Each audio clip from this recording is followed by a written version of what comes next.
ধরেন আপনার জীবনটা শেষ, আপনি কই যাবেন? চাঁদের দেশে? আমরা যাবেন কবরের দেশে। আর কবরের সবচেয়ে ভয়ানক জিনিসটা কি? সেটা হলো কবরের আযাব। কবরে যে জামু এটা 100% শিওর। আবার কবরের আযাবটাও ভয়াবহ।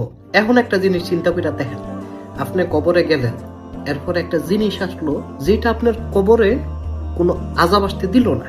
আর শুধু এটাই না, সেই জিনিসটা আল্লাহ তাআলার কাছে গেল এবং আমাদের পক্ষ হইয়া আল্লাহ তাআলার কাছে সুপারিশ করতেছে, যতক্ষণ না আমগরে আল্লাহ তাআলা মাফ করে দেয়।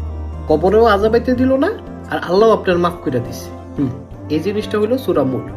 যে প্রতিদিন সূরা মুলক পড়বো তার কবরে কোনোদিন আযাব আসবো না, আর সেই সূরা মুলক আল্লাহ তাআলার কাছে আমগো গুনাহ মাফের জন্য সুপারিশ করবে। এটা রাসূল সাল্লাল্লাহু আলাইহি সাল্লামের হাদিস। আর এটা একটা বিশাল বড় সুযোগ। কবরে যেহেতু 100% জামুই, আর মানুষের হায়াত মুহূর্ত কম যায় না, কখন আমরা জায়গা দুনিয়ার থেকে।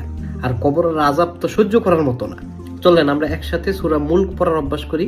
রাতের বেলা পড়াটা সুন্নত। রাসূল সাল্লাল্লাহু আলাইহি সাল্লাম প্রতিদিন রাতে এশার পরে সূরা মুলক পড়তেন। চলেন আমরাও পড়ি ইনশাআল্লাহ। বেশি একটা বড় না, মাত্র 30টা আয়াতের একটা সূরা। এটার অভ্যাসটা যদি করতে পারি তাহলে ইনশাআল্লাহ কবরে কোনো আযাব আসবে না। ইবলিশের গুষ্টি কিলাই দিমু। আসসালামু আলাইকুম।